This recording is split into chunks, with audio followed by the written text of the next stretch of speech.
मैं वैशाली स्वागत करती हूँ आप सभी का आपके अपने प्लेटफॉर्म एग्जाम जंक्शन पे।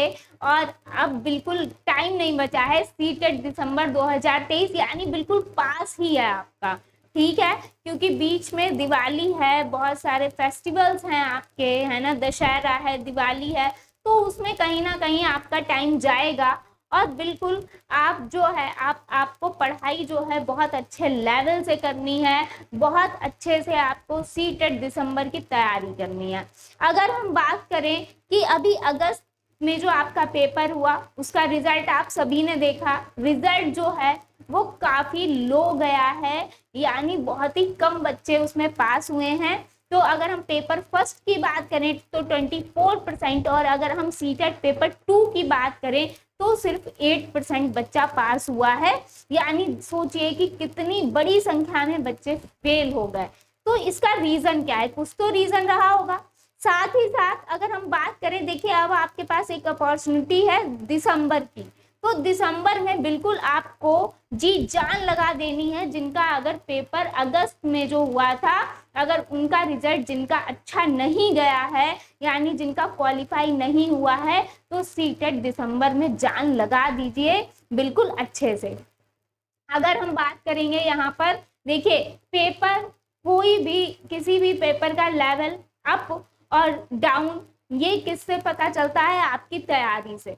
यानी अगर आपकी तैयारी अच्छी है, देखिए ऐसा नहीं है, जब अगर आपकी तैयारी अच्छी है तो पेपर कितना भी लेवल का हो आप कर लेंगे, और अगर आपकी तैयारी उस लेवल की नहीं है तो आपको अगर पेपर लो भी आएगा, यानी अगर हलवा पेपर भी आएगा अगर मैं बोलूं, तो बिल्कुल आप तब भी आप उसमें डाउट नहीं जाएंगे कि आखिर पता नहीं मेरा क्या होगा। तो आपको अपनी जो तैयारी है वो 100% रखनी है। अब देखिए ये तो क्लियर हो चुका है कि यहाँ पर अब जो है बीएड वाले जो है 1 to 5 में नहीं बैठेंगे, तो ये क्लियर है। बीटीसी वाले 1 to 5 और 6 to 8 दोनों में बैठ सकते हैं, और बीएड वाले 6 to 8 में बैठेंगे। इतना सभी को क्लियर है। तो यहाँ पर डीएलएड वाले 1 to 5 में बैठेंगे। तो साथ ही साथ अब हम आगे बात कर लेते हैं कि आखिर ऐसी कौन सी बातें हैं जिनको ध्यान रखते हुए आपको अपनी तैयारी करनी है, यानी किस तरीके से आप अपनी तैयारी कर सकते हैं। तो चलिए चलते हैं अपनी तैयारी की तरफ। अगर हम बात करेंगे तो आप लोग देखिए, आपको 15 अक्टूबर, अगर मैं बात करूं यहाँ पर 15 अक्टूबर के बाद आपको क्या सीटेट का नोटिफिकेशन देखने को मिल जाएगा। सीटेट का नोटिफिकेशन अगर हम बात करेंगे तो आपको देखने को मिल जाएगा, इतना ध्यान रखिएगा। और बिल्कुल फिर आपका दिसंबर में एग्जाम होगा, सभी को पता है। दिसंबर एंड में भी हो सकता है, मिड में भी हो सकता है, लेकिन आपका मिड से एंड में जाएगा। 15 अक्टूबर के बाद आपका सीटेट नोटिफिकेशन आपको देखने को मिल भी जाएगा, यानी अक्टूबर लास्ट तक, ऐसे समझिए। क्लियर? तो ये आप मान के चलिए, आपके नोटिफिकेशन के लिए अगर हम बात करें तो ये आप लोग बहुत पूछ रहे थे, तो बिल्कुल अगर हम बात करेंगे कि आखिर आपको तैयारी किस हिसाब से करनी है, देखिए जो भी बच्चे सीटेट देने वाले हैं या जिन्होंने पहले दिया है या जो फर्स्ट टाइम दे रहे हैं, सभी ने आई होप सिलेबस देख लिया होगा, और नहीं देखा है तो देख लीजिए। देखिए अब वो टाइम नहीं रह गया है कि आप बिल्कुल लास्ट टाइम पे सीटेट की आप मैराथन्स देख लें, या फिर सिर्फ क्या बुकलेट्स पढ़ लें, यानी जो आपने सॉल्व पेपर लिए हैं प्रीवियस ईयर पढ़ लिए और सिर्फ रट लिए और आप पेपर दे के आए और आपके पासिंग मार्क्स आ गए। तो अब आपको थोड़ा सा अपना भी लेवल क्या है, तैयारी का लेवल भी अप करना है, तैयारी का लेवल भी आपको अप करना है। साथ ही साथ अगर हम बात करेंगे सीटेट की, तो सीटेट में आपको पहले तो सबसे पहले आपका ये जानना जरूरी है, क्योंकि आधे बच्चों को यही नहीं पता है कि आखिर सिलेबस क्या है। तो सबसे पहले आप अपना सिलेबस देखिए, है ना। सबसे पहले आप अपना सिलेबस देखिए।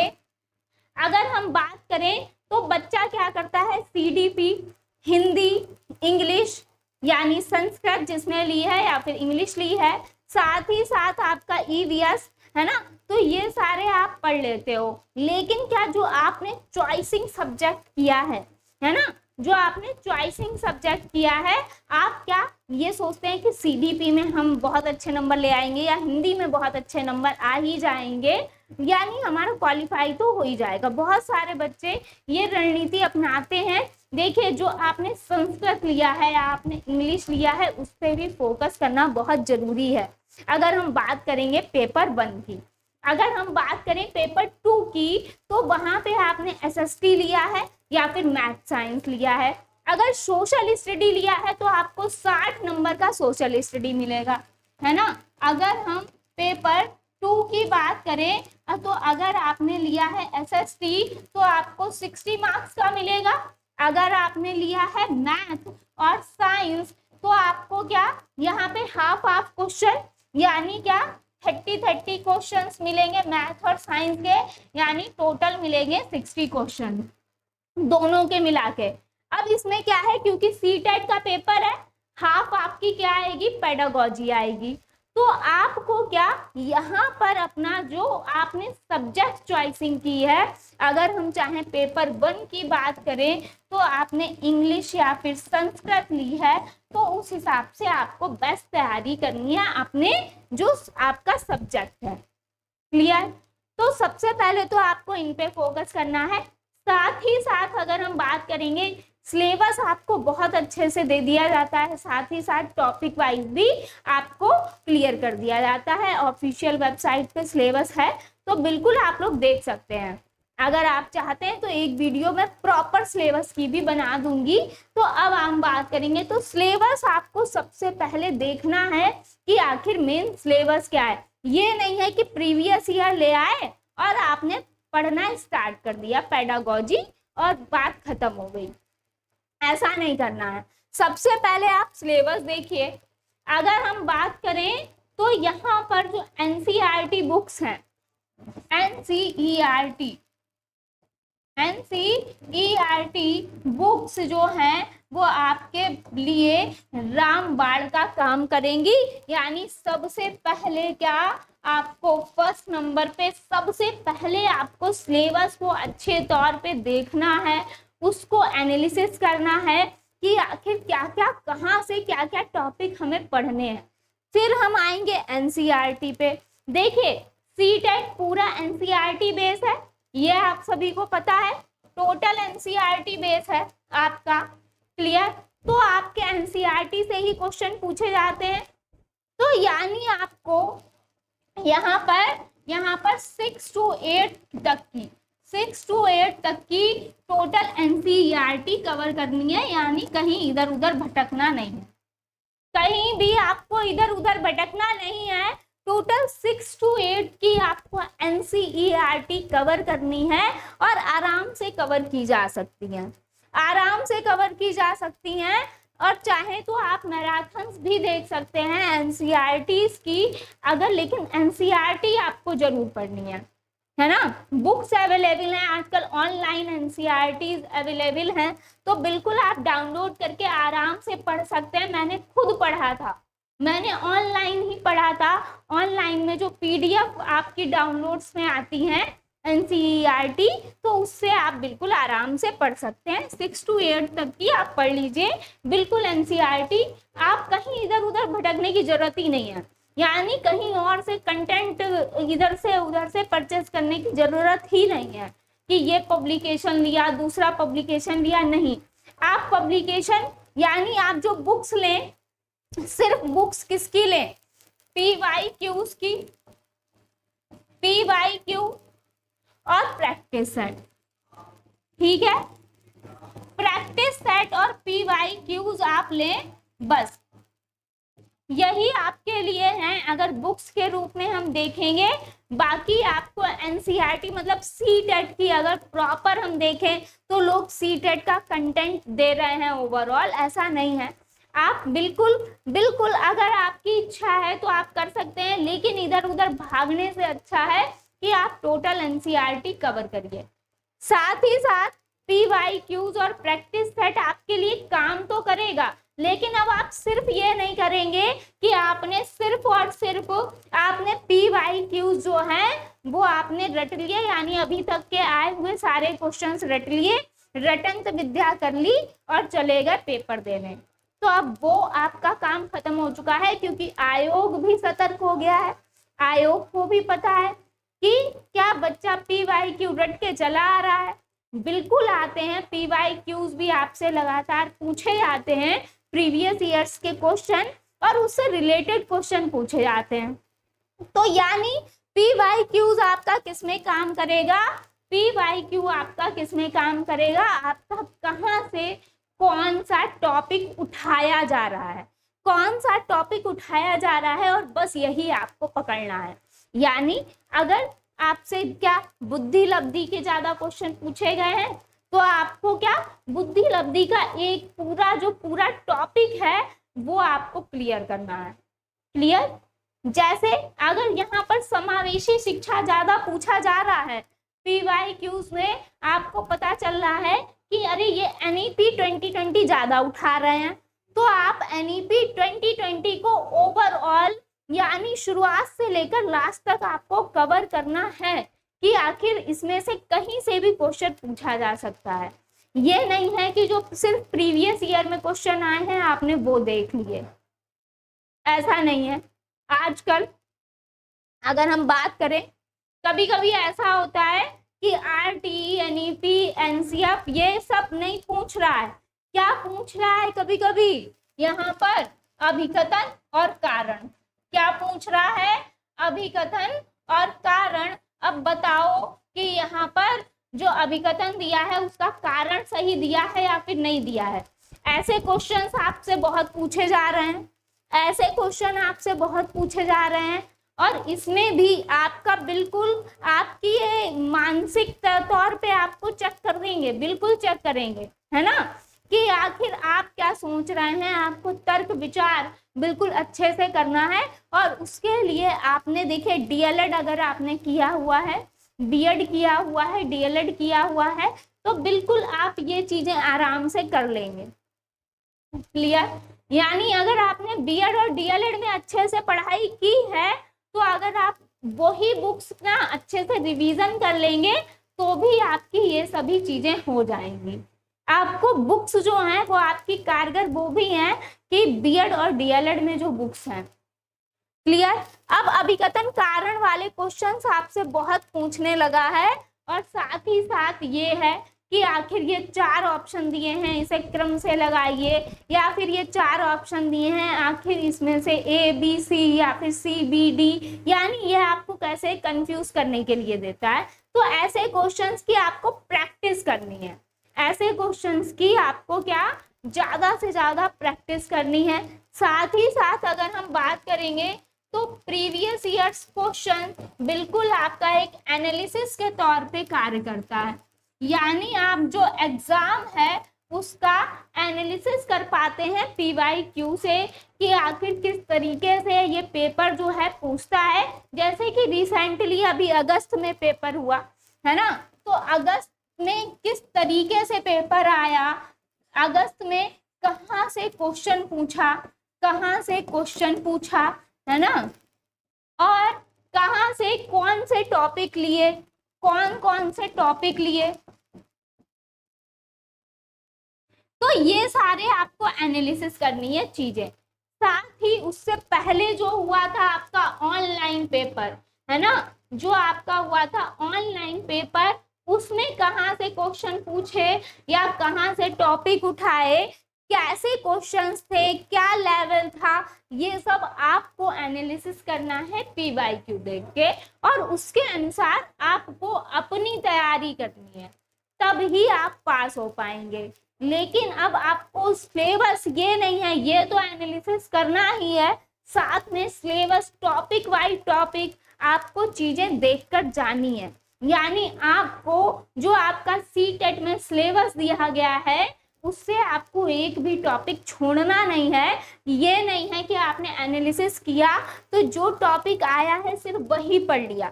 देखिए उस पे आपको ध्यान बहुत अच्छे से देना है, नो डाउट, है ना, नो डाउट ध्यान बहुत अच्छे से देना है आपको जो आपसे टॉपिक पूछे गए हैं, लेकिन कभी कभी ऐसा होता है कि जो टॉपिक आपसे कभी नहीं पूछे गए, यानी हमें लगता है एनसीएफ 2005 एनईपी 2020 ये मोस्ट इम्पॉर्टेंट है और ये तो आने ही आने हैं। क्या किया इधर सीटेट ने, वो सारे टॉपिक उड़ा दिए, है ना, कुछ और ही पूछ लिया। तो यही होता है, यानी आएगा आपके सिलेबस से ही, लेकिन क्या कहीं ना कहीं उन्होंने क्या करा, वो गायब कर दिया और कुछ और ही पूछ लिया। तो आपको अपना सिलेबस पूरा कवर करना है, मतलब ये गलती नहीं करनी है कि आपने रटी रटाई टॉपिक पढ़ लिया और काम हो गया, यानी ये क्या स्किनर कोहलबर्ग आपने ये सब पढ़ के चले गए और आपका काम हो जाएगा कि जिन प्याजे पढ़ लिया, कोहलबर्ग पढ़ लिया, सर सिर्फ इतना पढ़ लिया और काम हो गया। नो डाउट ये आपके मोस्ट इम्पॉर्टेंट हैं, मोस्ट इम्पॉर्टेंट है अगर मैं बात करूं, लेकिन आपको अपने सिलेबस के अकॉर्डिंग टॉपिक कोई भी नहीं छोड़ना है ना। जो मोस्ट इम्पॉर्टेंट चीजें हैं उस पर बहुत क्या बारीकी से ध्यान देना है। कहा गया है विस्तृत पठन, आपने सुना होगा, तो बिल्कुल आपको विस्तृत पठन करना है अच्छे से। और साथ ही साथ अभी टाइम है, आप जो पढ़ें उसका रिवीजन जरूर करें, जो भी पढ़ें उसका रिवीजन के लिए एक दिन जरूर रखें, एक दिन रिवीजन का जरूर रखें, क्योंकि रिवीजन मोस्ट इम्पॉर्टेंट है। अगर आपने रिवीजन नहीं किया तो वहीं पे आप क्या करेंगे, अपने लिए गड्ढा खोद लेंगे। क्यों आप पढ़ते नया सब चले जाएंगे, तब तक आ जाएगा आपका पेपर, और जब आ जाता है पेपर फिर आपका क्या रिवीजन आप हौच पौच में करते हैं, और वही रिवीजन जो आप हौच पौच में करते हैं आपके दिमाग में खिचड़ी बना देता है, और पेपर में आप क्या डाउट में ए बी में से कोई होगा तो आप ए बी में से कोई भी लगा कर आते हैं, या फिर इस तरीके से आप डाउट में चले जाते हैं एग्जाम में भी। तो बिल्कुल आपको रिवीजन डेली, यानी आपको जो आपने पढ़ा है आप हफ्ते में एक दिन जरूर ऐसा रखिए जिसमें आप रिवीजन जरूर करिए किसी भी चीज का, जो भी आप कर रहे हैं।